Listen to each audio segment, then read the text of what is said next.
Today on the ScreenBlast podcast, AMC plans to charge more depending on which seat you choose.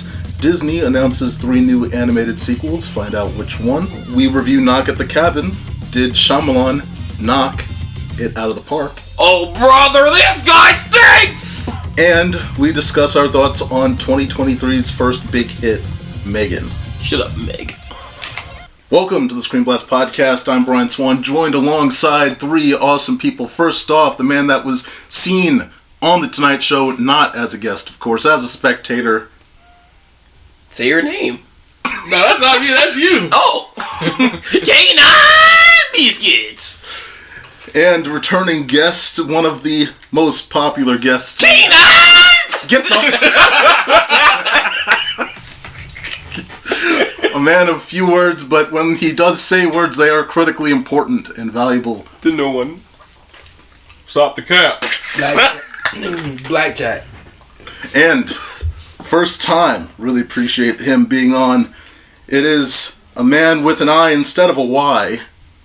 Hey, it's Brian. I go by Bacon. Just say bacon then. Yeah. We'll roll with bacon. Because because his name's also Brian, so it's gonna be confusion. Who the fuck is... Yo, you know what? Yo, 1v1 me for the name. Right now. I was gonna say we could just go back and forth. Like I'll just say Brian with a Y, and you say Brian with an I. But I really do feel like fight to the death is the only way to do this. So we just. I'm already 25-0. 25-0. Yes. Many Brians have perished by these hands. So I'm imagining like the climax of Spyverse. Alright, I'm Brian 1, you're Brian 2. I thought I was Brian 2. It sounds more like Mr. Meeseeks and Spider-Man. Jesus Christ. Yeah. Well, if all things go to plan, then this will be hosted by Brian with an I starting next week. Ladies and gentlemen, I do appreciate it. I'm Brian O'Brien.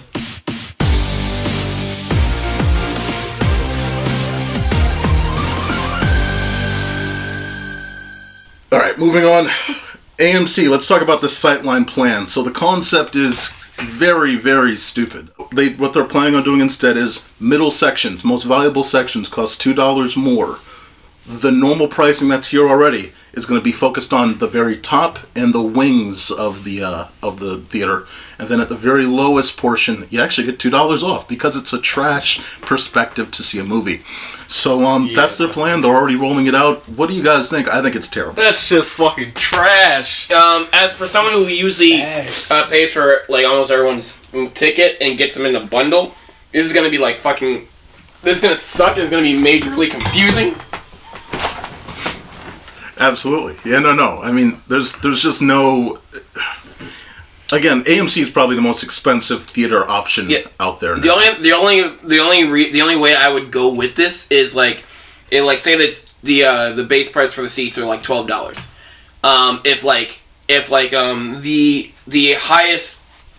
The highest price seat is just $12 and it just goes below after that. Right. And like all the regular seats on the side is like $10. It's like the maximum price is already the base price and it just goes lower. If it goes higher than the base prices, that's going to be retarded. It already is. No, that midsection will be higher than the current base price that they set. So. Now, I do have quite a bit of a hot take here. Alright? Yeah. In my opinion, best seats in the house is either middle and very top. Right in the middle. Anything right in the middle, that's like in the middle section as far as height, and anywhere higher, best seats in the house, especially the higher ones. All right, that's just me personally. Well, this is. Right. I know all theater structures are different, but this is kind of an insight. All you guys know what I mean. It's like section. Like we either go for section D or G. Right. For when it comes to the movies. Down center, basically, is where we usually sit. I will say, Maja also has that preference, top of the row there, or top of the very theater there. It's a solid spot. I prefer that for non-3D movies.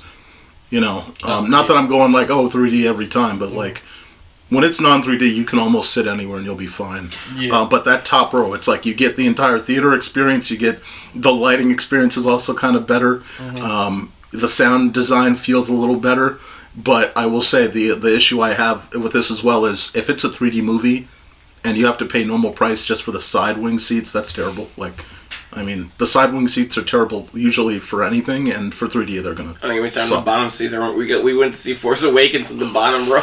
I ain't gonna lie, the bottom row is trash. Yeah, They should take $5 off of that price, not $2. I wouldn't be mad at that. We had to sell for Doctor Strange because I was relying on another friend to help me get tickets, but like he didn't come through, and I was like, I had to get him late. So we had to... I know who you're talking about. I just wish you had the chance to see him again.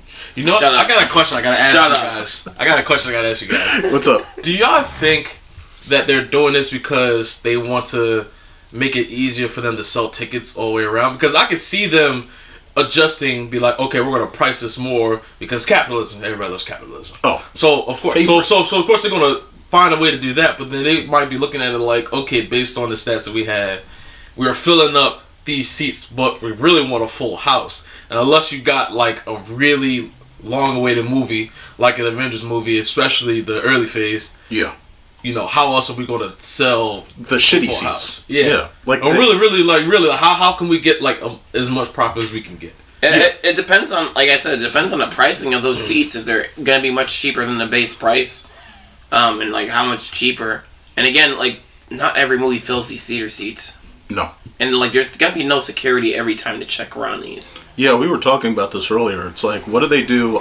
Number one, there are some AMC theaters that definitely don't have the security to keep this like committed.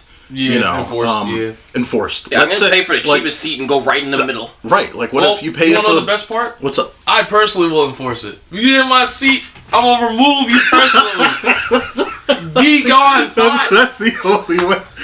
That's the special enforcement right there. And the best part is, I'm gonna be wearing all black, so you won't even see me coming. Well, like they say, heartbreak feels good in a place. Yeah, like nobody that. checks for seats unless you say something. Like I was one time about to go see like 3 years ago. I was gonna see something like this is like a horror movie with like the house flood and there's a crocodile in the water or some shit. Right. I forgot what it's called, but I had my Pacific seat and I saw it was like and it was like on a upper left row, and I just saw like a bunch of like I guess teenagers or groups sitting around it. Yeah. And one of them was like in the seat I got. I was like, oh well, I'm gonna let them be. We can do this the easy so way. I was gonna sit somewhere down here. Right. It was so empty that there wasn't gonna be an issue. Like they can have that. They can have that area. It was like I'm just gonna sit over here. It doesn't matter. We can do this the easy way or the hard way. Choice is yours.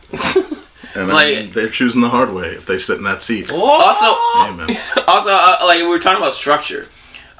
We have like a crappy AMC theater and security. Yeah. And like none of those seats are like elevated. It's like I don't all know of them how are on they're going to implement that. Yeah. So like, and how would you implement that in a theater like that? Yeah. A crappy theater like that. They claim it's going to roll out to every one of them, but I'm sure there are specific ones where they just can't execute that. I mean, again, with all those seats are bad. Right. Like, it's impossible. Yeah, I ain't gonna lie, that theater's mid. I think the last I've been at theater was like a couple years ago. I'm surprised it's still operating. Even then, I was just like, I'm surprised it's still running after all these years. I don't think I've been since we saw Big Hero 6. I think that was the last movie we saw together in that theater. Whenever we saw the last one? We saw Big Hero 6 in White Marsh.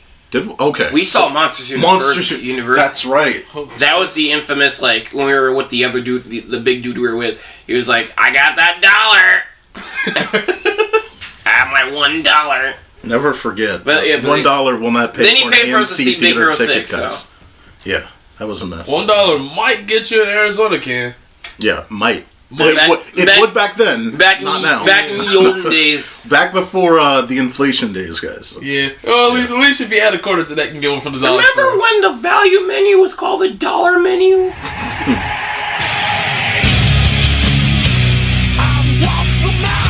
So, Dave Bautista's been quite a lot lately. He's been in quite a lot. We've seen him in, what is that? We've seen him in Knock on the Cabin, of course, recently. We saw him in the Glass Onion spinoff Knives Out, or Knives Out the other way around. However I said it, other way around. Knives Out, Glass Onion. It's called Glass Onion. It's called Glass Onion. I think I heard like what's the director's name? Ryan Johnson. Ryan Johnson. I think I heard like he'd say he had to use the Knives Out as a reference. Yeah, Knives Out in the title because it doesn't need it. Right. And it's like not connected to it. The only thing that's connected is that Daniel Craig is doing the same voice. Okay. That's the character. That's it.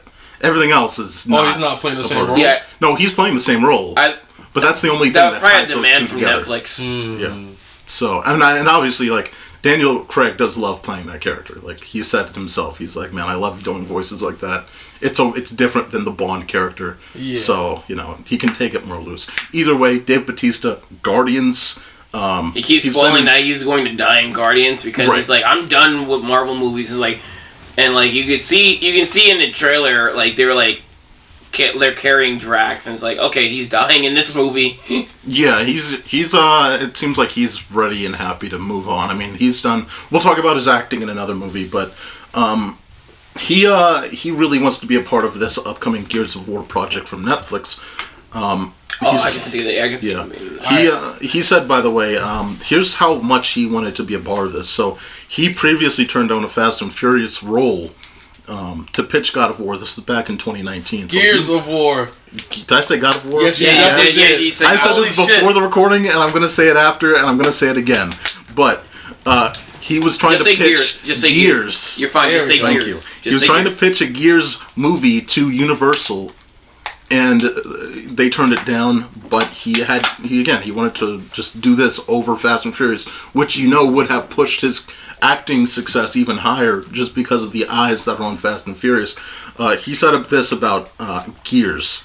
He said, quote, I feel like I could bring a lot of heart to Marcus Phoenix. I really would. I think I would do that part justice. I feel confident in it. So hopefully it'll come my way and we'll be having this conversation in a different way sometime.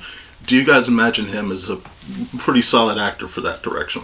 Is he going to suplex anybody in there? I do want to see that happen. Because you know how they do want to add wrestling stuff. Well, that's when they have wrestlers from WWE coming over to action. They do have some sort of wrestling stunt there. Now, outside of the wrestling moves, I definitely am all in on the action. I do think he's going to be able to do the action scenes very well. I'm a little unsure on how he's going to deliver any scenes involving like Marcus's character. I do think he can do his personality well.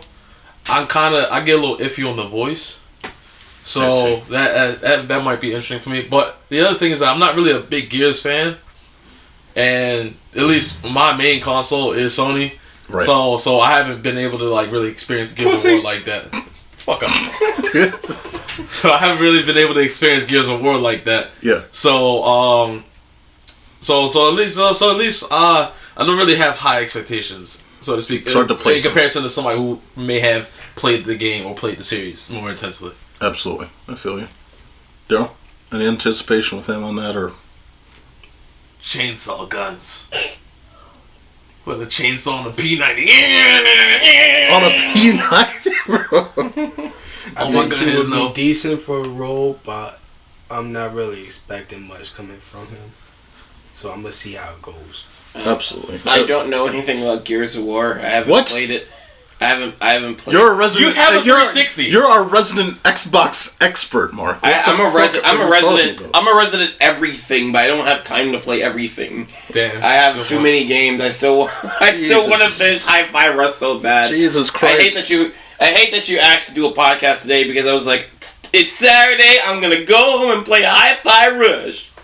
I ain't gonna lie, I definitely played the game before I came here, but then I had to do something else also before I came here, so... Again, it rolls how it rolls, But... I'm sorry, as a gamer, I be telling people, I be like, look, no matter what I may or may not do, I am definitely a gamer at the core. I don't watch TV. I'm definitely gonna watch the Super Bowl tomorrow. Right. I think the Eagles gonna win, by the way. I'm gonna watch the Super Bowl tomorrow. I'm right there with you, I feel you.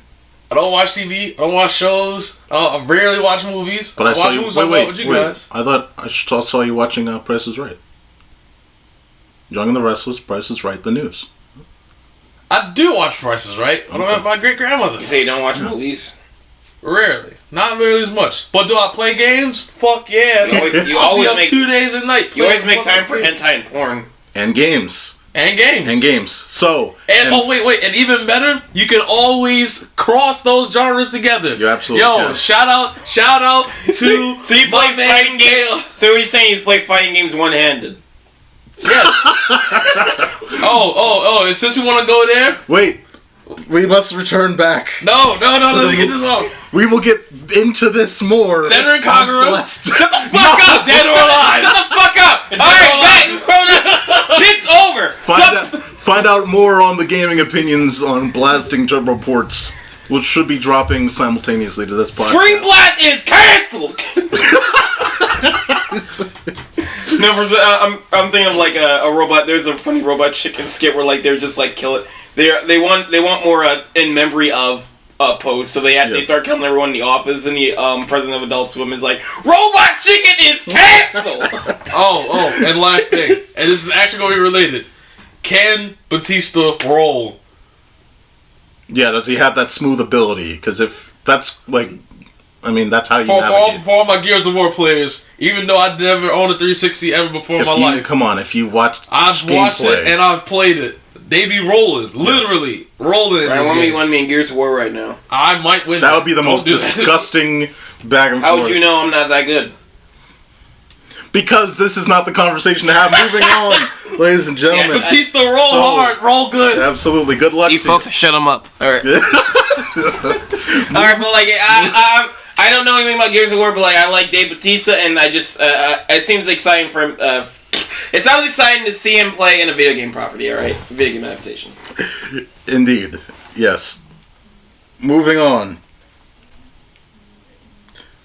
We talked about DC films earlier last week, and we want to run through this one more time. Of course, quite a bit was announced. Now, like I said last week... A fuck ton. They got their whole slate.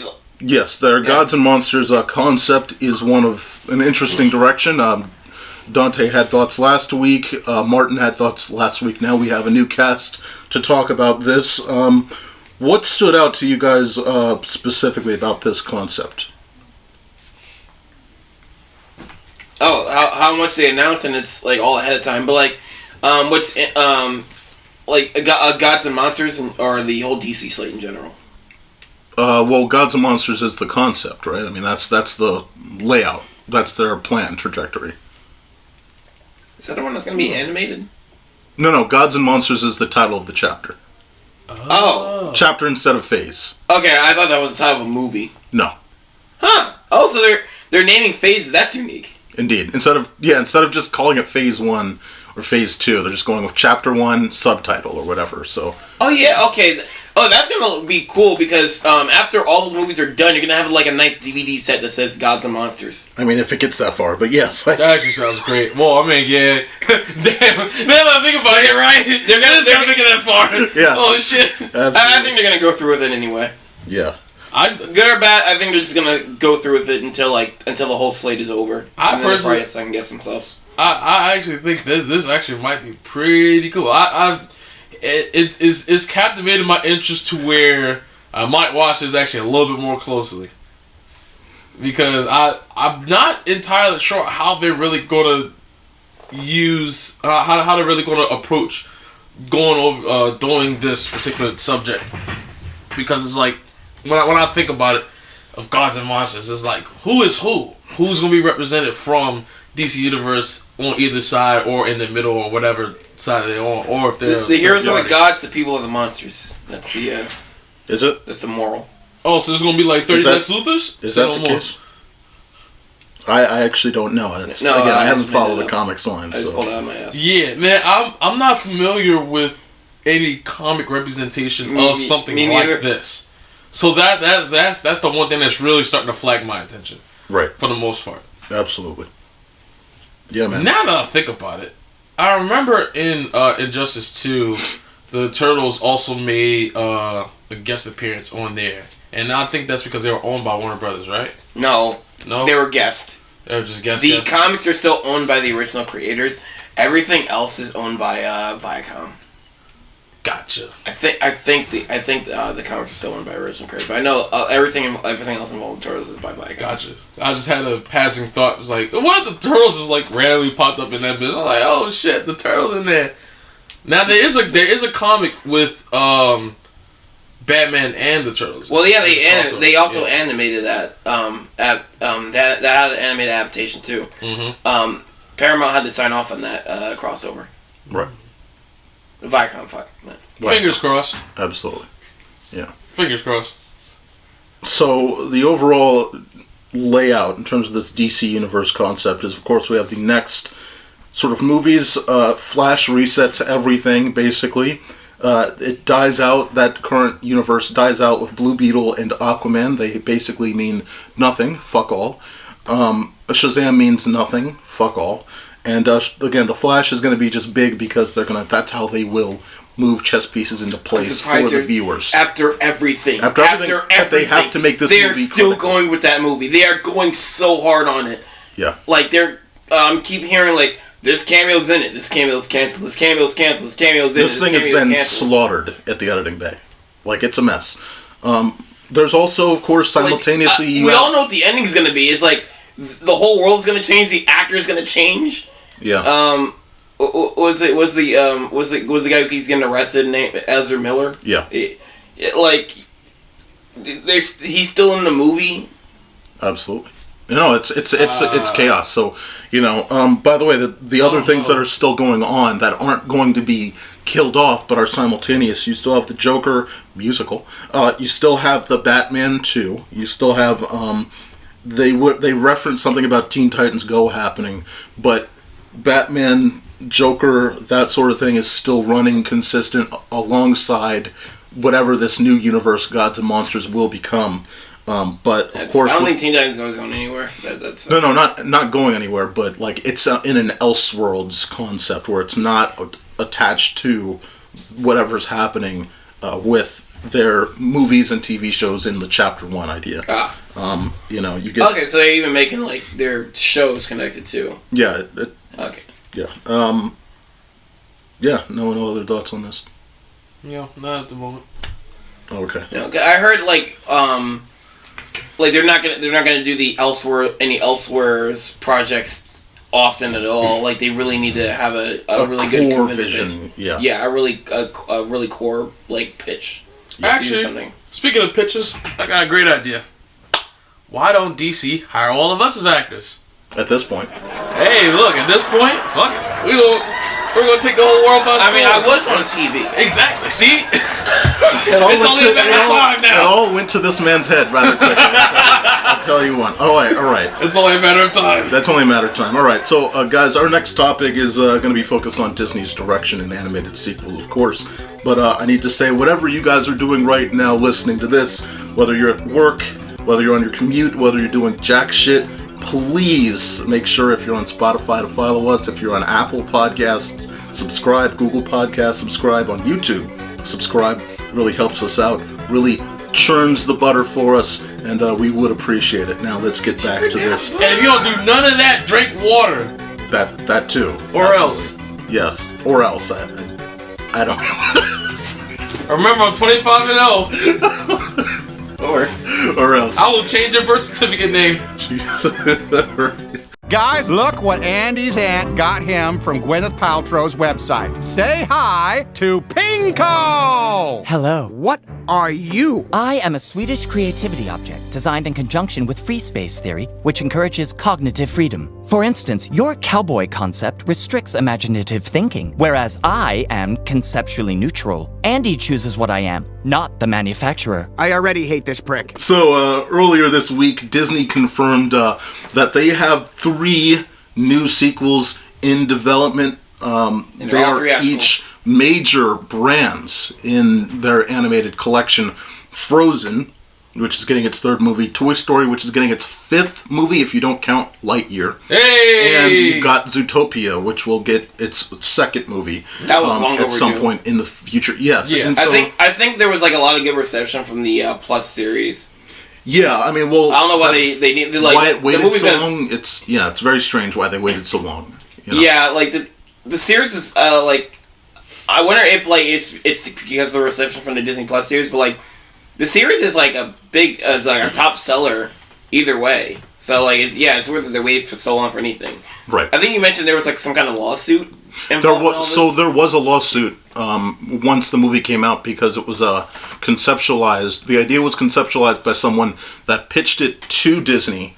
Disney took that pitch, which I think they have the rights to do, actually. I think if you pitch anything to Disney, they have the rights to do it. But it made so much money. I think it made over $1 billion that the creator, the one that pitched it, thought, well, hey, I mean, come on, guys, what the fuck? And I think, obviously, I don't recall what the lawsuit reaction or end game what happened there, But either way, it's over because everything that happened, I think, post 2020, the ball was rolling. Like once after 2020, you get the Zootopia series and you get the Zootopia sequel now. So I mean, but for you guys, which one are you most anticipated in? If you were to look at a sequel out of these three, which one is the most anticipated? And I'm gonna push over Blackjack. I know I said I wasn't going to earlier, but 21. Don't believe anything I say. 21. Don't basically. I would be expecting more of the Toy Story. I see. Yeah, that the thing with Toy Story is they can do so much, and at this point, once they got out of the Andy arc, it's like, man, this is not for me. Seeing Forky wasn't really. I mean, it's not as cool as the other three to me. It was fine, but it's just not a Toy Story that really holds me as much anymore. It was cool seeing those characters, obviously, but a fifth one, it's like, all right, well, you can navigate, but now you don't have. I mean, Woody's gone, right? Woody's like with Bo Peep now, isn't that? Yeah, but he wasn't that the rap? He's not dead, but it's like, well, are we just gonna focus on them? They're separated, or are we now pulling into just Buzz Lightyear and the rest of the cast? Like, there could be some like coincidental worldly bullshit that brings them together somehow. Absolutely, I think they should just move off at this point. Kind of just see what they can do with the other characters. Give them a story. All right, so we're just gonna talk about Toy Story. Yeah, cause, I mean, well, I was gonna say like the most thing I'm excited about was I'm not a furry, but But I'm that Judy Hopps, I tell you what. No, we about to have the first time ever. Oh no. But like I am looking forward to the next Zootopia because like that's a damn good movie. Yeah. And I just want more of these characters. And like when I first heard of Zootopia Plus, I was excited because I was like, okay, yeah, this has this movie has a good template for a show. Absolutely. It has a good template for a show. And because they just took pockets of the universe, right? Yeah, the thing of Zootopia Plus, it was good, but it was a disappointment. Right. It was nice to see other parts of the world, but like my expectations when I first heard of Zootopia Plus, I was thinking like, oh, it's Zootopia the show. No, that's it's just more short, basically. Yeah, just very short form. Yeah, Zootopia. It's like right up there. What about you, Brian? What's your Brian with an I? Zootopia. Bacon. Zootopia is definitely. Brian, look out! Oh shit! A car. Zootopia is definitely up there for more of my most anticipated. Okay. Followed by Toy Story. I am completely 5 billion Z sleep on Frozen. I did not watch 1 or 2. Gotcha. Don't expect me to watch anything more. 1 is a good movie. 2 you can skip entirely. I'm sleep still regardless. Right. All right. So but you're leaning more, like you said, into Zootopia camp. Zootopia is definitely more. I'm actually looking to see what they're going to do moving forward. Zootopia is like I really enjoyed the first movie. I understand. I cried on Toy Story 3. I think every one of us that grew up with Toy Story, it was like that was a sucky moment. It was an emotional moment, and you gotta be real. So, right, I also cried on Toy Story 4. Did you? And 1 and 2. Oh, I see. You cried in Lightyear, didn't you? No.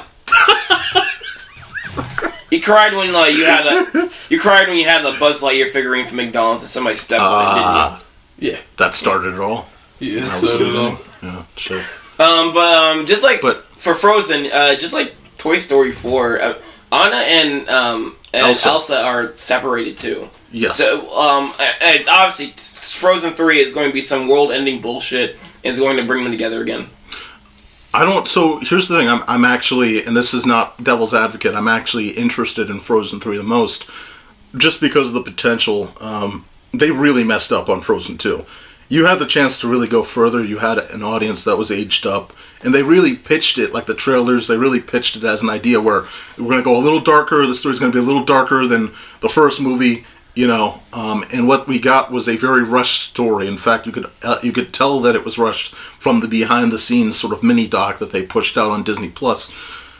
Frozen 3, and it's not that I give a fuck about the singing, or 2. I don't give a fuck about the singing. I just, sure? the idea of Arendelle... You sure? I might, but the idea of Arendelle, the idea of the universe, that's what makes it interesting. The first one we had some bangers. And the first one did, but it was overdone. The second one, they had bangers that were not overheard, which made them a little more unique. Into the Unknown was pretty solid, right? So, it's not Encanto. Encanto was fire. I ain't gonna lie. Right. Encanto was better than Frozen 1 and 2.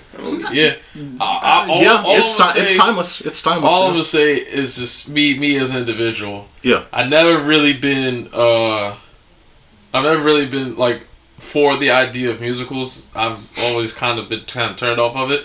So you're excited for Joker 2? Encanto, fire. Right. Music 2 included. Fire. Yeah, that's a way to get someone interested into a genre you wouldn't even have ever thought about watching. See, it's not that I never would have thought about watching. I've watched a number of musicals. Yeah. And it's all maybe doubled down on my overall outlook on it. However, so it pushed you more away the further. Yeah. However, right. If it's good, I'll let you know. I see. And cancel. That was you can't diss a musical where all the songs slap. Yeah, it's tough. Yeah. It's rare. Oh my god! Rare. So what we don't talk about Bruno is probably one of the best directed music videos in that movie. Yeah. Apple bottom jeans. Get out of here! All right. But but for me, Frozen 3. Again, I just think for that universe, what they can do, it's just the potential. I think there's more potential for what you can do in Frozen than what you can do in Toy Story. I think Frozen 1 is a great movie. Yes. And I wasn't Frozen 2 was lackluster compared to the first one. Yes, just because of its rush nature. Yeah. Well, I remember when the movie first came out, you said I think it was better than the first one. I was like, what the fuck? I did, because they expanded the world. I do. They had to build around Elsa's whole situation and the marriage thing and all that stuff. It's you were so focused. I like the world. It had an Avatar Last Airbender thing going on, but the thing is, I don't like the story with the world. And I think the story the story was a lot weaker than the first one. Absolutely. So talking about stories that that make. I hope the third one. I was really trying to just. You're moving the subject. I want to see more. Go ahead. Well, I already said, but I am looking forward to the third one. I hope it's as good as the first one. Absolutely, yeah, 100%. I think all three, like we talked about, it's there's potential. All three Toy Story. It's what can you do? What can we see? Yeah. For Zootopia, definitely. Wide swath potential, and then Frozen, it's just what do you do with that property? And don't fuck it up just because it made $1 billion. I think that they did the Revenge of the Fallen thing, which Transformers did, which is we made money, so our story, we don't really need to give a fuck about it. We can just milk it, make more money, and that's the Transformers way. I think Toy Story 5, they want money. They just can't stop making these movies. Yeah, no, that's been clear and obvious since I know they wanted to stop at 3, but I think they all of them they had a good idea for 4, that is a story worth that is a new journey for the characters worth seeing. Yeah, I really but 4 was stretching it. I really don't know what they can do from this point. It's for me the world is completed. Unless Toy Story 5 is just Woody. Lightyear, but it's Woody. Or Toy Story 5 could be within the same world, but it's a different set of toys going through their own adventure. 100%. That could be a thing. I like that. You concentrate on just specific 1 or 2 or 3 characters, and you make it really unique. And Buzz and Woody make cameos or something. I don't know, Actually, it sounds like a good show. But yeah, think about it. Sorry to interrupt you. Yeah, go for it. What if it's not a continuation of the story, or and at least the chronological events? Yeah, or it's more like a prequel, kind of like how Minions did after Despicable Me, where it's just you're just exploring in this It's more of a prequel as far as chronological events. Like younger Andy, basically, timeline. Yeah. We could do that. Wait, so this is a prequel before they became toys. It's going to be called Material Story. Get the fuck. You got to go through while they get stitched up and everything. Oh my god, get the fuck out of here. All right. Oh, so that's literally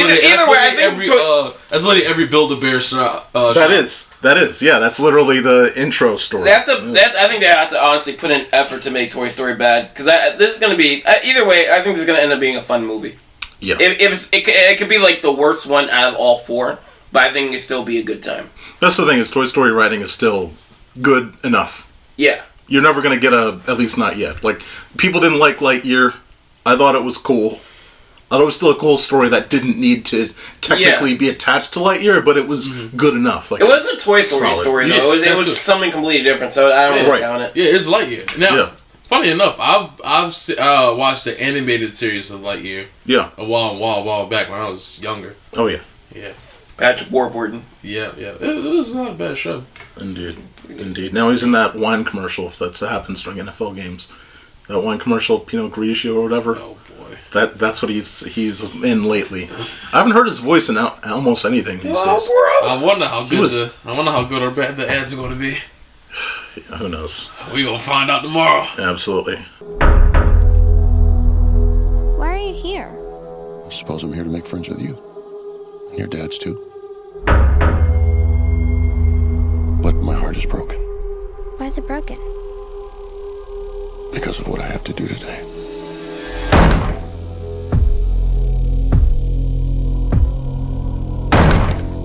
There I see a woman carrying something that looks like a pick with a chain and a mallet in it. You see, the four of us have a very important job to do. In fact, it might be the most important job in the history of the world. All right, moving on, ladies and gentlemen. So, we got to get to this psychological thriller from our favorite, one of the most popular directors at one point of all time, Mark. Not standing for Mark, but M. Night Shamalyan. Shamalyan. He released, of course, Knock at the Cabin last weekend. This has already made back at least half of the budget. I mean, it's $20 million budget. Made back $21 million so far, so it still needs to at least chug past 50 to make a actual dent. But with this movie, so with this movie overall, Knock at the Cabin, simply put, it follows a family whose vacation is interrupted by four strangers claiming that the world will fall into apocalypse unless one of the three is sacrificed. Mark, what did you think about this movie? Oh, first I just want to say, I showed you guys in the group chat, I think our theater was glitched because, all, Prime... By the way, AMC has, if some theaters don't have Dolby, they have this thing called Prime. Yeah. Which is like Dolby, but it's not, it's separate, not in name. And, for the whole day, all Prime showtimes were, sold out.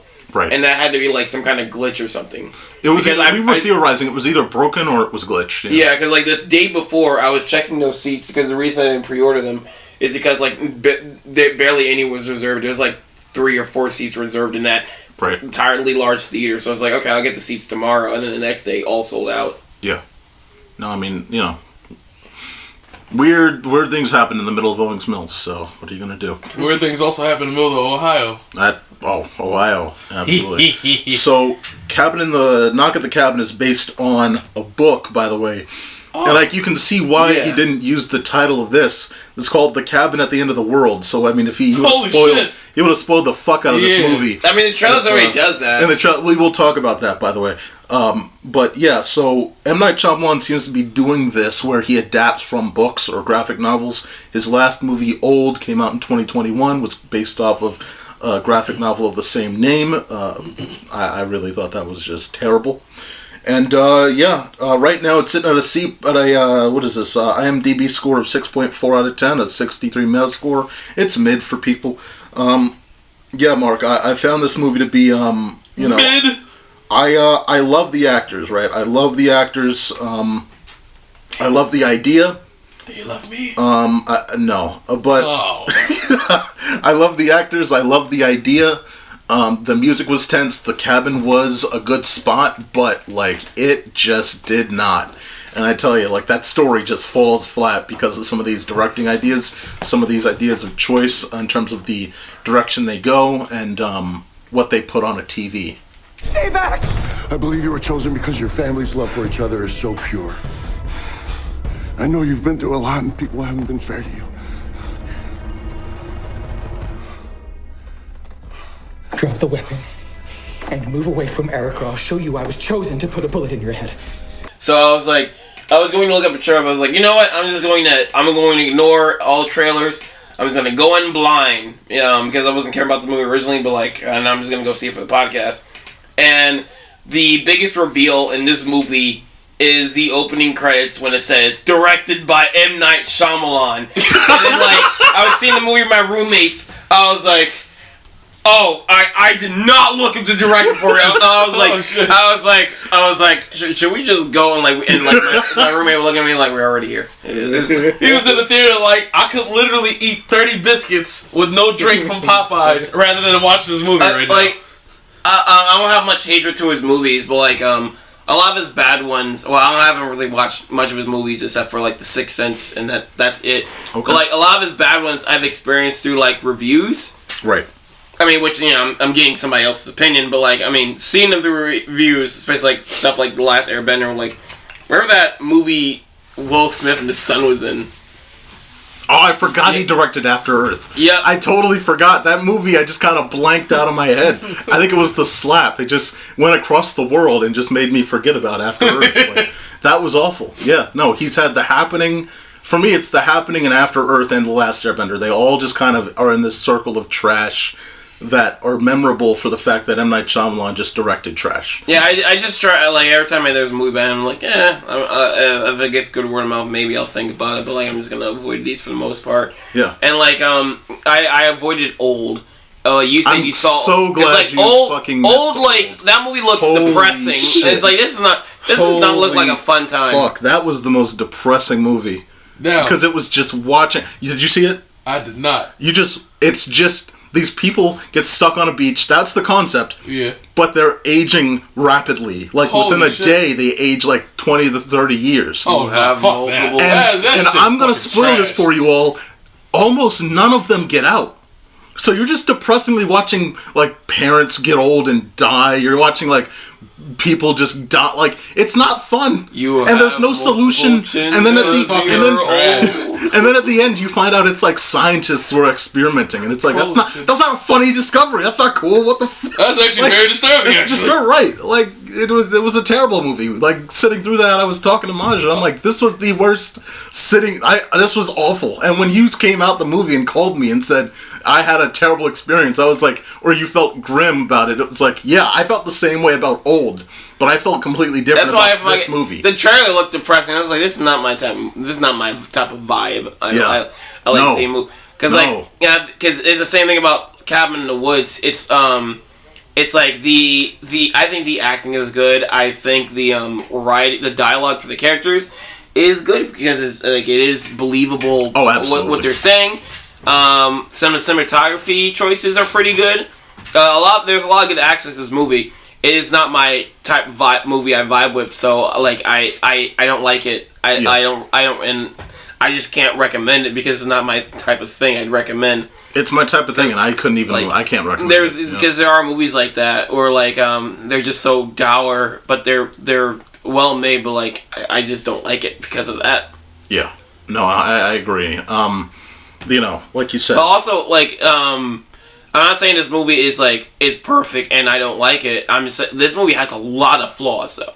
Especially it does. Mainly in the story. Right. I will say before we get to the flaws, though, I have to give props out for these actors. Right. So, you have the family. Mm-hmm. You have Eric and Andrew, played by Jonathan Groff and Ben Aldridge, but the daughter, Wen, played by Christian Coy, she's 5 or 6, absolutely believable through the entire movie. Oh yeah. Kid actors, I don't know if you've heard about Star Wars Episode 1. Kid actors don't get a good, they don't get a screen good... time or a good, look. As far as like representation, that's just... No, I mean like impressions from the audience. Usually people are like, "Hey, you fucking sucked at this," like pretty easily. Like, I'm only 7. Right, you're only 7, and that shit, like, you know, like what happened in episode 1 with that kid that plays Anakin. She knows what the fuck she's acting for. Like, she seems to know how to turn, like, immediately, like, adjust to make the right expression, whether it's curiosity or anger or fear or sadness. You feel that.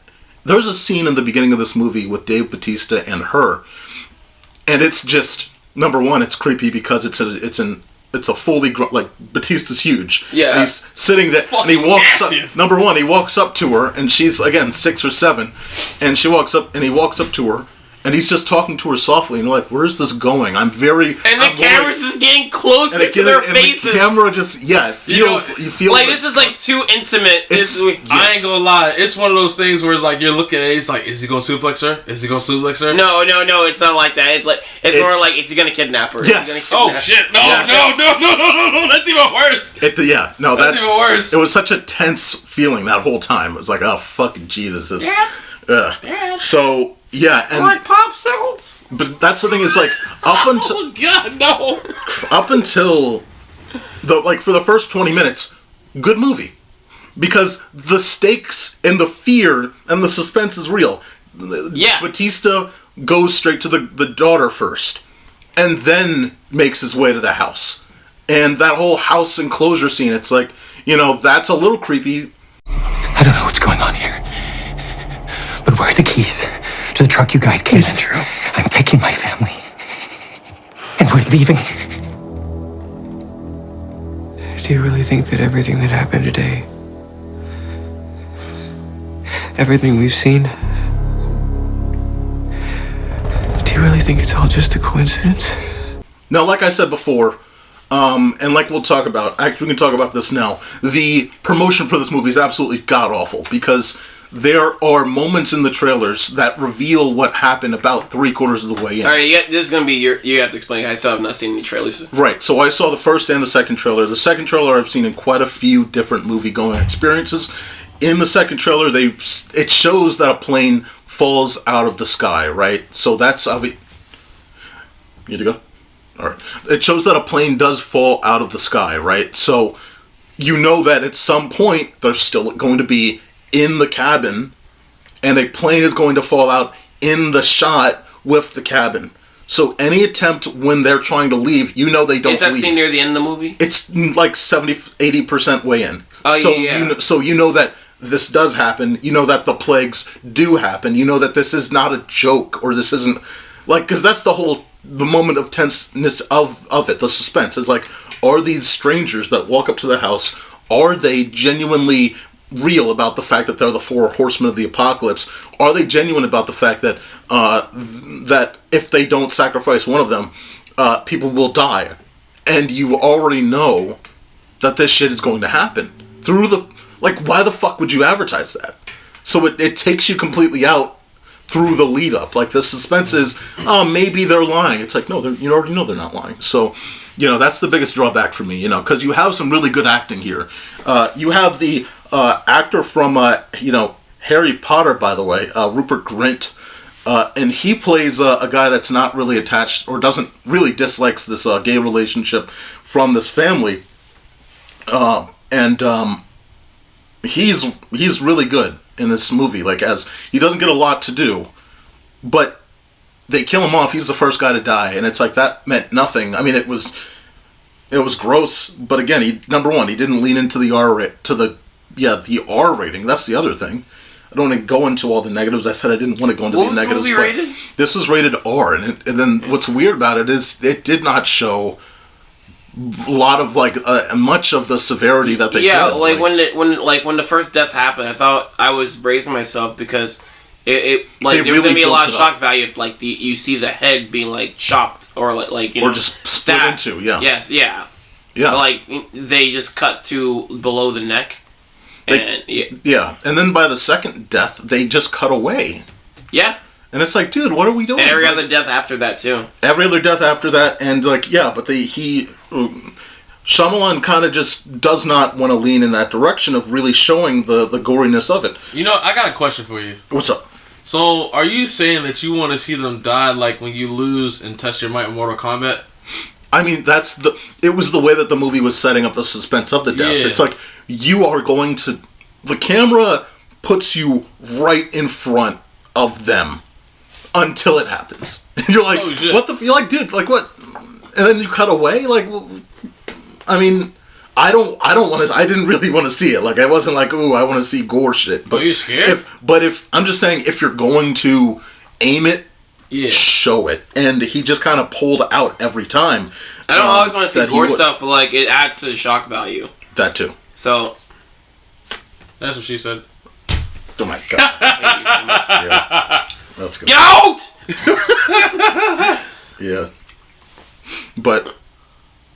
It's the most serious. Yeah, are we getting to the we're in the meat and potatoes of the movie already, right? I was just tossing some stuff around, but you can jump in wherever you want to jump in.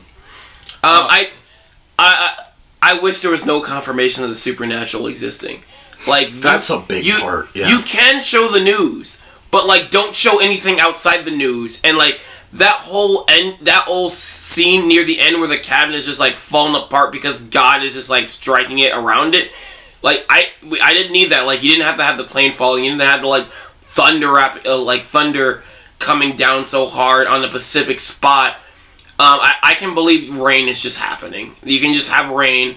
You can probably have like light thunderstorms around. Yeah. But not like a literally lightning strike. Like 4 or 5 times. Yeah. Oh, like a Thor action movie. Yeah.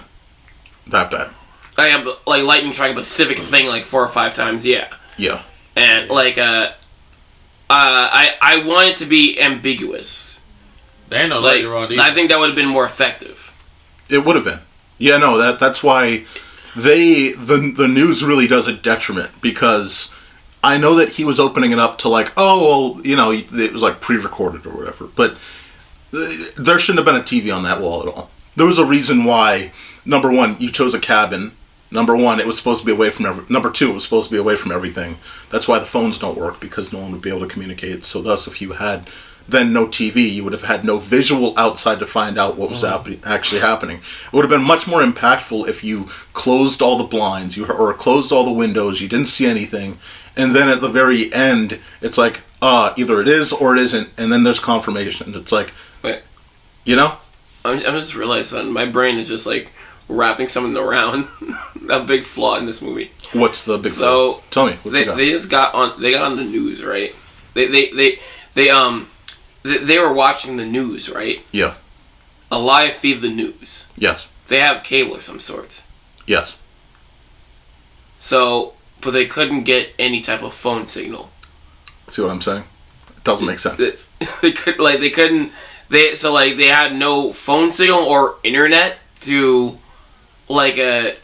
call anybody for help. But yeah. Oh, you know what? No. The phones. There was a phone. There was a home phone.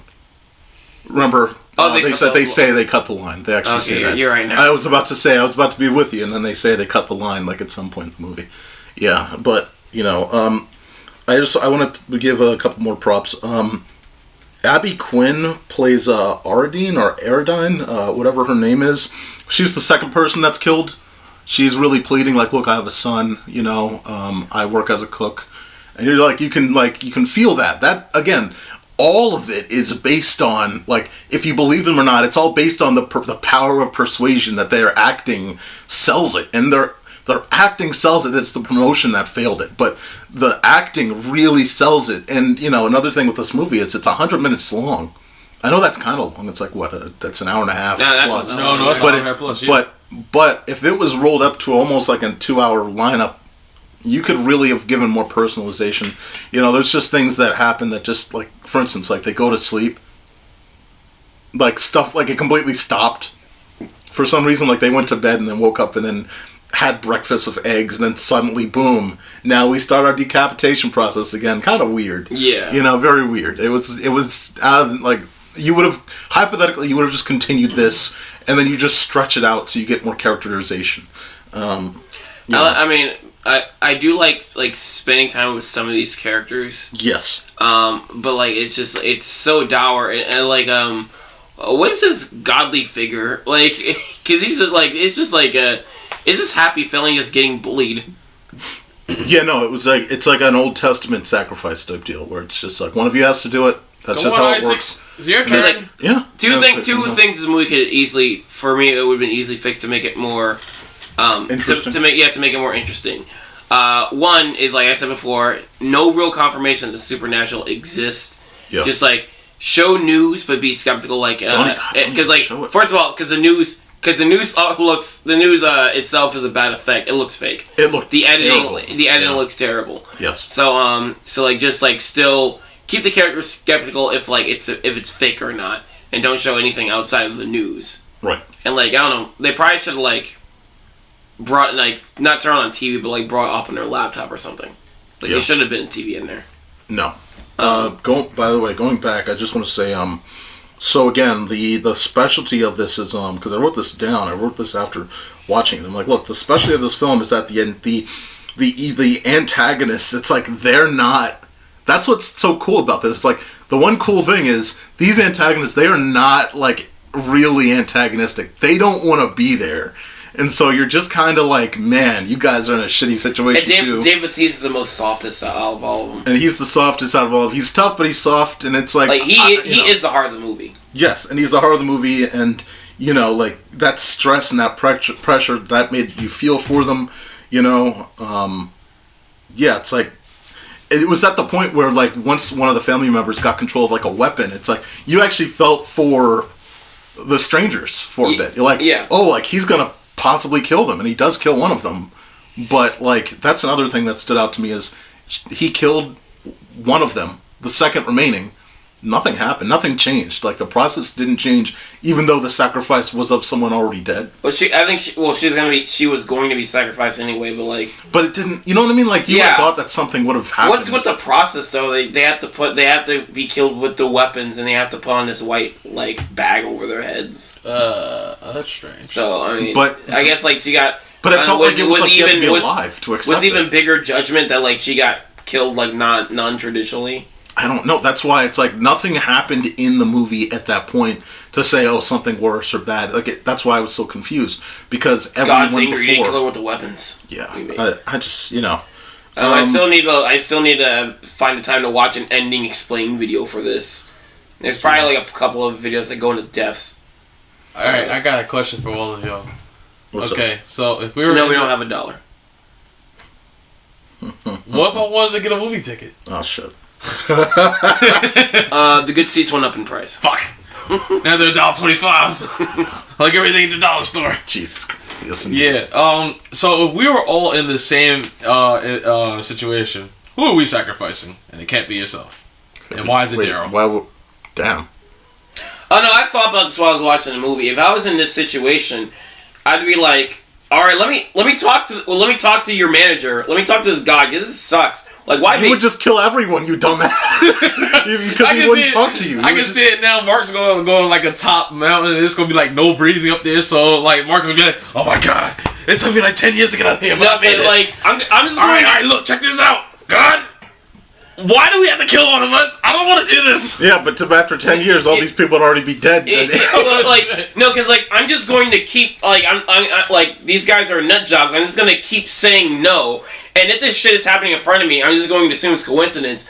And then after a while, if the universe is like fucking destroyed, I'm like, all right, I'm just going to contemplate suicide at this point. Fuck it, because there's nothing else left in the world. If like massive fires were like just going on, like even worse than ever, and like shit was just layers worse. You'd be like, it's kind of a coincidence, but it's fine here in North America. You know what he really? I'm sorry. Like, okay, we're gonna get into religion. Actually, we're gonna get into like religion, but only like a 5 more minute. We're gonna get into like religion. This is not the Religious Blast podcast. Please. I'm atheist, so like only because I just believe in logic. There has to be some kind of logical thing to everything. So you are. I mean, when you really think about it, California's burning. Yeah.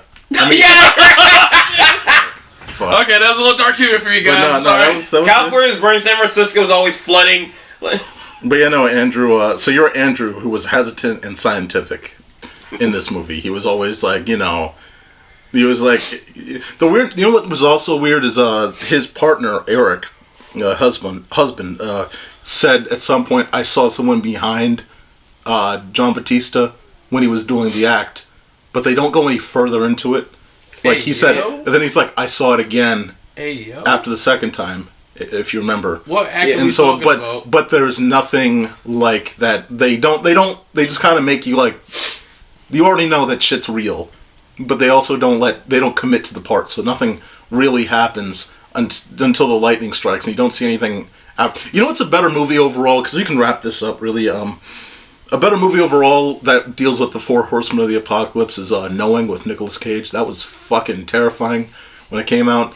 That was an absolute. I was not expecting that adjective. Nicolas Cage movie, so I bet it was like. He's going to work. It was fucking terrifying. I was pissing my pants. Yeah.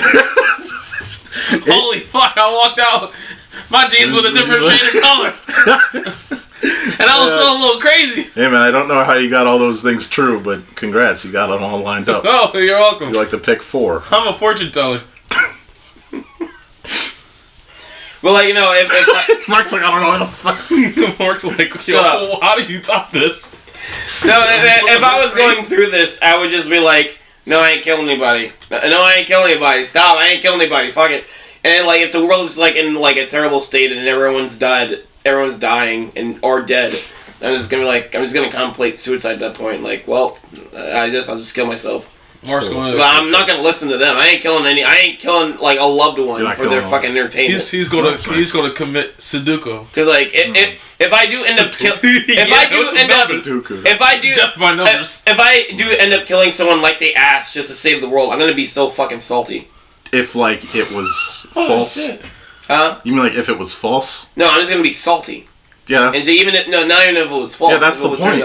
That's the point. It's just a sacrifice. Mark would doom us all to eternity. I'm gonna blame somebody, so I'm gonna blame the Jehovah's Witnesses that were like. Bro, that wasn't. Oh my god, guys, this is not real. We're talking about in the movie, ladies. All right, like I think like we are done with the religious blast. This situation is different depending on like religion, like what religion. I don't know. Yes. Is it? I wonder if M. Night Shyamalan's Christian. I don't know, and I don't care either way. This movie was, I score it. We were talking about this. I scored at a C, a solid 6 out of 5 out of 5, 6 out of 10. Holy shit! For me, it's over excellent. 6 out of 5, 6 out of 10 for me. 6 out of 5. Wait, damn! This movie's good as shit. Yeah. To make it clear, he did not graduate. I repeat, he did not graduate.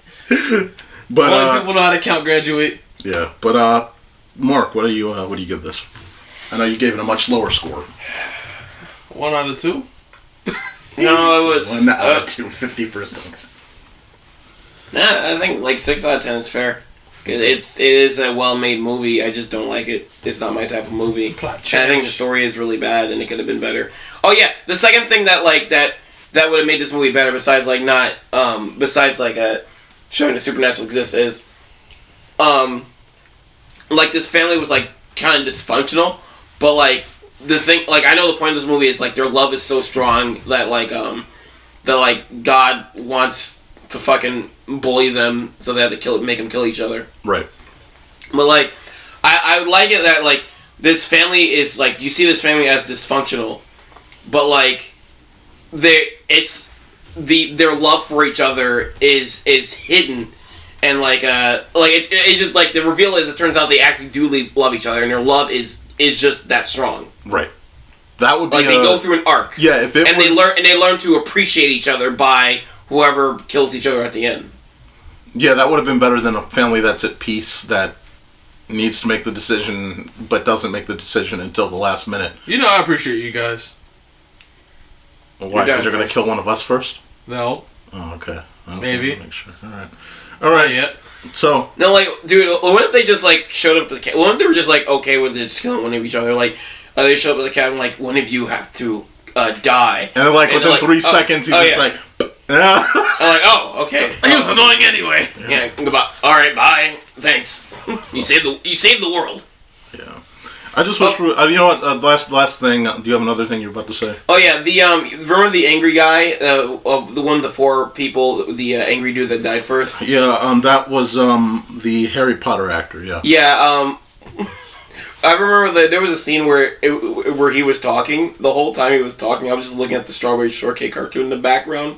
It was like that weird cartoon. Yeah. I was like, I do. By the way, there is some good situational humor and dialogue-based humor. Well, more dialogue, not situational. More dialogue-based humor, like John Batista again. Like he does at times the Drax humor where he just sort of like, I haven't watched this, but it looks good. Like in the middle of telling them you have to sacrifice something. I'll say Drax. He's more like a friendly giant. Yeah. That's what it felt like. That reminds me of a very specific video game character. And I will leave it at that. All right. That could be like anybody. It could. All right. Maybe the game is time back around Gears of War. Moving on from gaming, which is later. Oh, shut up. Let's talk. Porn. All right. Hey, I got a category for you. I have this project at work. Do you want to see? Yes. Ever since I was little, I dreamed of this perfect toy that would protect a kid from ever feeling lonely or sad. This is Megan. Hi, Megan.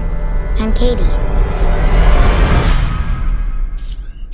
It's nice to meet you, Katie. Do you want to hang out?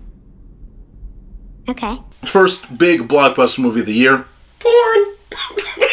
Rule 34 goes no bounds. No bounds. It was too perfect of a setup. Megan came out in early January or mid-January. It's made quite a bit of money. This thing was very cheap. It's more like at the price of an indie movie. This was made for less than Knock at the Cabin, $12 million. And that's part of why they had so much money to advertise the fuck out of it. Right, but it's made $161 million back already. So holy shit. This is a train that just keeps on moving. You've all been finessed. Yeah, and right now people are pretty much digging it. It's got a 72 on Metacritic. It's got a 6.4 though on IMDb. Let's talk about this, Mark. By the way, cast-wise, what I will say, cast-wise, you got a pretty cool cast of people. The girl was solid, Katie, Violet McGraw. You have Ronnie Chang, who is a part of the Daily Show lineup, by the way, as David, the CEO. You have Gemma, the scientist who sort of invents Megan here. And, Universal made this, or at least is distributing this movie. They own Jurassic Park as well, and Ian Malcolm, Ian Malcolm has a pretty good quote from the first Jurassic Park movie. And of course he says, your scientists were so preoccupied with whether or not they didn't stop to think whether or not they should. And that's really... that was a quote from the movie? That's from Jurassic Park. And it really applies to this movie as well. To me, this is Jurassic Park meets Chucky. It is... well, here's the thing. I was going to say, wow, this movie, it's like an AI version of Chucky. But then it was like, no, wait, Chucky did that too. They had a small reboot where Chucky was an AI doll. Oh, so they've already done that. Yeah. By the way, they also I heard it wasn't that good. They have the writer from Annabelle as well, who was a doll from the Conjuring universe, working on this movie too. So. Oh yeah, I told my roommate this concept. I want a full movie of the horror scene from Toy Story 1 where the toys decide to fuck with Sid and they come to life. I want 2 hours of that. From now on, you must take good care of your toys. Because if you don't, we'll find out, Sid. We toys can see everything. So play nice.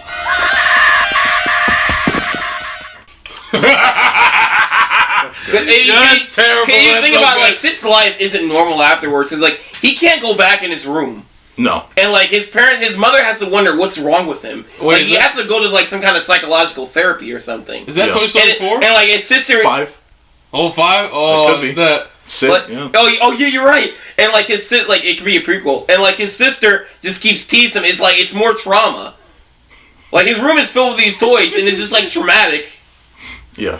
And, first R-rated Toy Story? You could go... Where you literally just, like, going insane? Oh, man. You could go in a direction with that. Let me give you the synopsis of M3gan here. A scientist working for a toy company takes in her nephew after an auto accident killed her parents. The scientist, trying to find ways to connect with her nephew, finds the answer in completing a long-term project she had been working on called M3gan. But has too much been asked of the android assistant. As problems build around the family, M3gan takes actions into her own hands. All I can say is that one of these days, humans are going to learn not to keep fucking with this AI. We have too many movies that reminds you, stop fucking with AI. AI will fuck you up. Got Chat GPT now, they're going around drawing shit for you. I don't know why people still fuck with AI. Wait, what time is it? Echo, what time is it? Goddamn. Echo. But yeah, man, I thought this movie was actually pretty good for its concept. You just, again, you get this idea. It's slow, the rising action there. It's like once you get past the 30-minute mark, things start going left. But before, like for instance, first 10 minutes, they really do a good job in sort of paralleling the human girl and the android girl, M3gan. So Katie nearly dies in the car crash. M3gan, the project is nearly killed by the CEO, right? He's like, I don't want this shit. Get it the fuck out of here. And then she's like, well, it might make money. And finally, CEO right, finally knows what finally uses his brain. Yep. You see money? Yeah, but like... Oh, no, not money.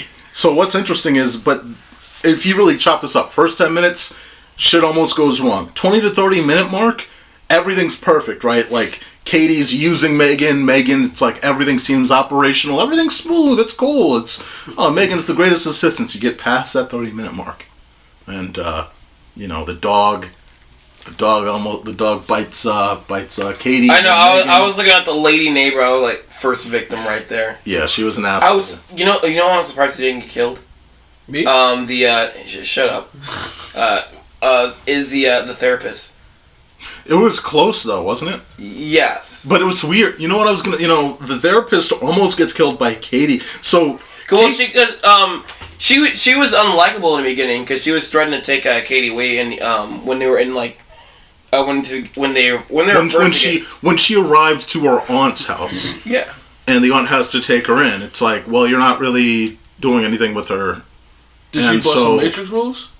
Who? The therapist. No. Damn. No, but no, she made her unbox a collectible. Yeah.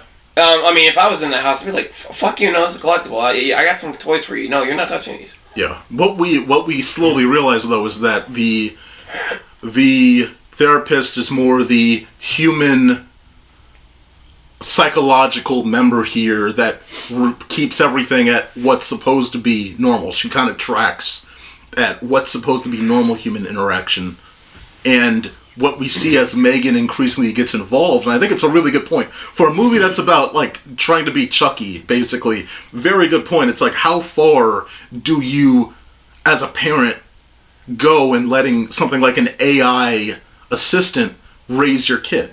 Because at some point this scientist that has to adopt Katie is just giving M3gan all the cues. It's like, here, do this.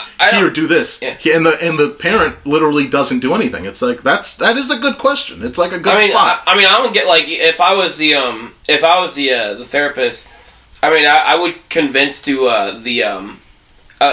what's the adult's name? Who? Who created the creator? You're talking about the scientist there? Yeah. Yeah, Gemma.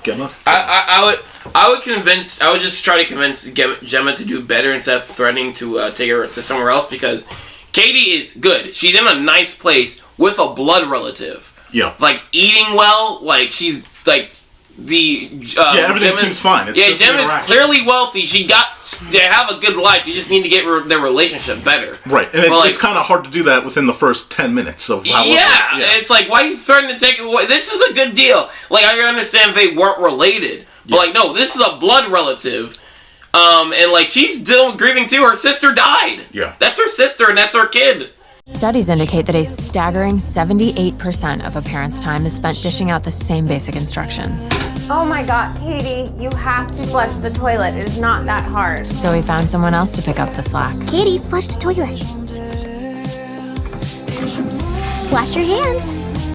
No, that was the weirdest spot because it was like she moves in and like within a couple hours because they say like here the therapist or whatever's coming or the assist whatever the fuck she is coming, right? So she shows up that quickly, nuts.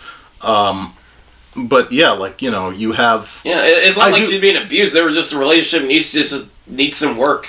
Yeah, and I do like we all understand the idea of like how the scientists got to the point of just pushing too far, They want to, especially when you see the idea of M3gan, it's like, they were going to roll out to the point of like, here's 7 different skin tones. We'll have different races of M3gan, and it's like if it's actually executed, but you programmed so much, you didn't think whether or not you should program that much. It's like she's able to, what's her name, Katie, the daughter or nephew, is able to override the scientists' opinions because the scientists programmed Katie to be the primary user. So you just get these weird back and forths as it get past the 30-minute mark. You get these sly remarks from M3gan, and it's like she lies for Katie, and she the attachment rate to Katie is closer, but you also see simultaneously what I like about this movie, how kids will really sort of almost like a vine tether their emotional attachment to something like this robot that was so like interested in what they were doing, what they were saying, and it is more of a danger of reality. Like, okay, like, hey man, you got smartphones out there.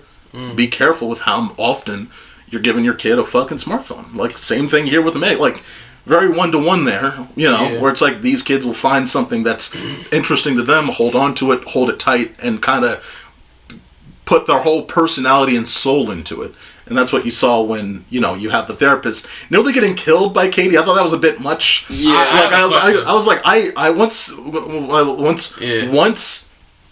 once Katie was at that point, I was like, all right, she needs to do like something, and then fucking spanking. Yeah, because there was no consequence, right? Because she was doing a lot of backsass to this person that took her in. It's it maybe got to a point where if Katie aware that like M3gan is being her bodyguard now, because there was a point early in the movie, Gemma was very not OCD about the coasters on the table. Yes. It's like, put your drink on the coaster. Absolutely.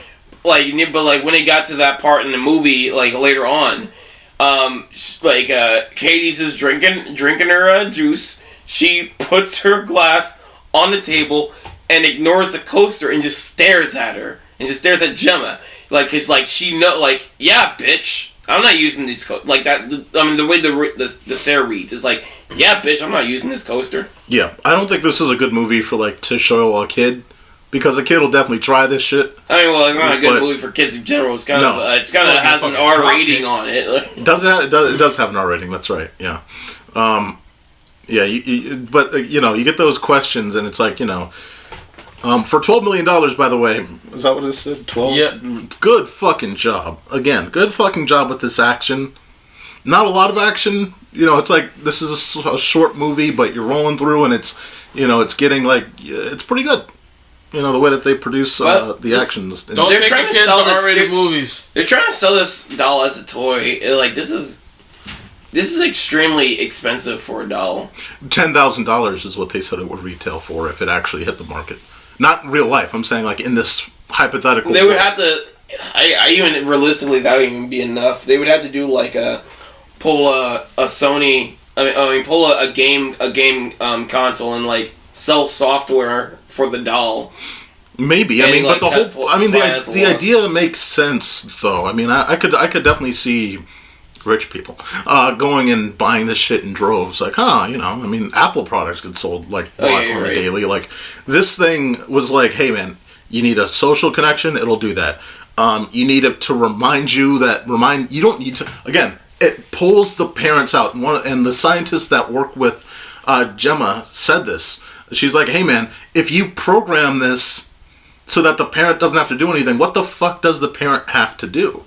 And, it's a good question. Wait. Oh, yeah. Oh, sorry. But no, that's it. It's like, what is the parent to do after that? It's like, now you can relax. It's like, but you're not parenting. Here's the thing about this. So, like, this is a kid's story, right? But, like, I was talking to this with my roommate while we were watching the movie. I was like, so what happens if Megan links up to someone horny? Because, like, Megan's purpose is to fulfill everyone's needs. I mean, I would say no, like Alexa would. And then you're getting to a point that we really should probably move on. So. Like the AI is. It's not built with a pussy, Mark. Don't think about it. All right. I know. It can do other things. Just saying. You brought this up. I didn't bring this up. I'm not saying it's gonna. I don't think of the energy. I mean, like how bad. Like I'm just saying, people who are not kids would probably buy this toy and it'll get weird. Yes, no, absolutely, I agree. $10,000 is more for adults than kids. Yes, and more adults would likely have it than kids. So the risk is that a girl that is designed like a doll that is designed like a little girl, being able to do whatever you want, is a problem. Yes.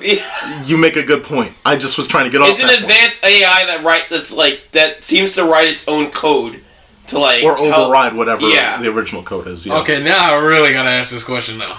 Yes. All right. No, it doesn't have a pussy for the second time, guys. No, that's not what I was gonna ask. Okay. Its mouth does not have lubricant for the second time. No. It's just mostly. People make I'm gonna ask a question. I'm gonna ask a question. Yeah. And I gotta ask because it's a continuous stereotype that I've seen when it comes to horror movies and people in movies dealing with AI. Yes. Is the person who created AI black? No. That makes perfect sense. It's a group of 2 white people and 1 black person, but she doesn't write the code. The code is written by the main scientist that we follow. Okay, good. That only confirms everything. It's not Samuel L. Jackson in Jurassic Park. No, I get it. It just only confirms everything that I've been thinking. Because my thing is it's starting to become almost infamous and notorious at the same time. From my perspective, is that consistently black people always have some sort of gut feeling to where we might go far, but there are certain lines that we know we're not going to cross. Right. Making AI is one of them. Yes. I don't know why they keep doing this, because I really do think that people are going to find out the hard way. Stop making AI. I mean, we are starting to find out the hard way. Like, again, you have art that's being done by AI. You have mostly, I mean, if we wanted to, we could use software that edits video for us. Right, and that's AI driven. I mean, we made enough podcasts to have our voice sampled. We can have AI do the podcast for us. Absolutely, yeah. If they went through every single variant of whatever podcast name, and that's almost 10 years now of podcasting. I mean, you don't know, viewers. We probably could be using AI right now. The robots are taking over. I can see it now. It's all your fault. Yeah. We're all the people out there that's creating this AI bullshit. It's all y'all fault, and I'm blaming y'all right now. Me. If you got a problem, you know where to find me. Yep. Find me somewhere in Baltimore. There you go. Dude, we ever had as long as nobody else finds you first. You know those streamers. I think they're called VTubers of these, people using this program to make them look like anime girls. Yeah. We have AI doing that now. Yeah, they made AI. It's just so weird. We're so close, by the way, to the point of just having an assistant that is. An AI assistant that, again, they're in these boxes, they're in these forms. It's like you design one that's we saw one from Sony that's like a dog. And that was 5 years ago. And it was designed like a dog, and it would bark or whatever, but it would treat itself like an actual dog. And it was oh, okay, but it would do other things remind you of stuff. How attached can you get to that? How attached can you get to something like that? And how far are we from something literally like this? I mean, even what the fuck was that animated movie where there was that ugly toy, and the animated movie was focused around a toy that he got the cheap version. His father got him an older version of it. Ron's Gone Wrong or something like that. Yeah. And that's again same thing. Ooh, here's a thing that you can attach to so easily. It's definitely around the corner. 10 years from now, it's what the fuck? We don't know, but Yeah, that's the thing. Yeah, man. I think very. Of course, we get to the key stuff by the end. By the end, she's walking around with a fucking industrial paper cutter. Walking around walking around the hallway with that paper cutter slasher. Oh, yeah. And that CEO could not run for his life. I mean, she was just quick walking. She was not running. I did have a good laugh at the dancing. And she was dancing, and he didn't know what the fuck was going on. And yeah, man. How were the dance moves? Yeah, it was quick. They didn't spend a lot of time with the dancing. And they were smooth. Yeah, they're schmooving, baby. Yeah. Yeah. So, you're smoothing. Yeah, I just yeah, this was cool. This was fun. This is fun. This is it wasn't the most suspenseful horror movie, but it was fun. It's definitely I recommend watching with friends. Absolutely. By the way, sequel is in development. Planned for release January 17th, 2025. It leaves off at a cliffhanger where she becomes Skynet, pretty much. Oh yeah, because she controlled the house about 80% of the way through the movie. She gets control of the house equipment. She has magical hacking powers. Well, no, she just has software. She just is software, and she's programmed with that loose ability.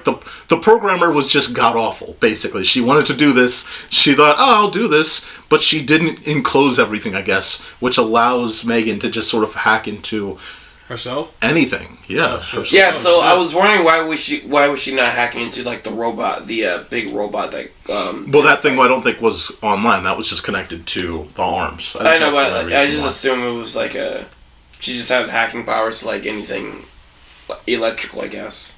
Fair. I mean, you have to have a network. You have to still be able to connect to a network through that, at least. All right, Megan, ladies and gentlemen, this has been the ScreenBlast podcast. And give it a rating. What? Did we give Megan a rating? We didn't give it a rating. Oh, fuck. What would you give this, Mark? This was a fun time. I'd give this a solid 7 out of 10.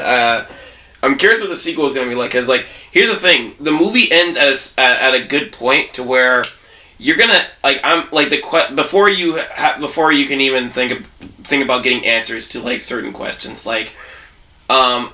is Gemma going to be accused for all this? Did they find out wasn't Megan doing the killings? Is the toy company being shut down? And it's alright, it just ends before any of those questions can be answered. So it's a good drop. Yeah. So it's now I'm curious of where is the sequel going, because there's a lot of stuff that just went down. Is she going to jail? Is she being on trial? Is the toy company still there? Find out next week on Dragon Ball Z. But these are grim questions. These are grim questions that can only result in grim answers.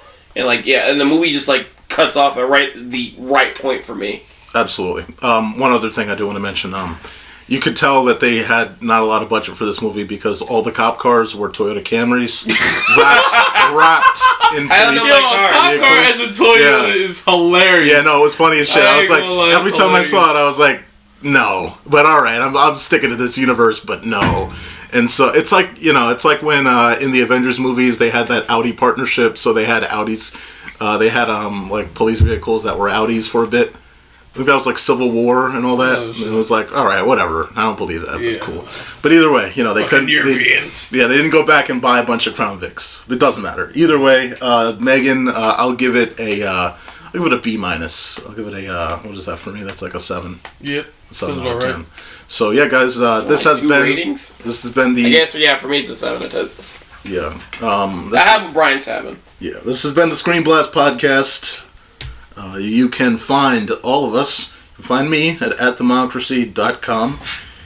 You can find Daryl nowhere, but he is Blackjack. You can find him here. You can find him here at this house. Bacon. You can also find him here. Do you have anything that we should go to? I do have other things that I do. I stream only on rare occurrence, so don't look for me there. Don't look for you there? Don't look for me there. All you can find Bacon here. You can definitely find me here. Okay.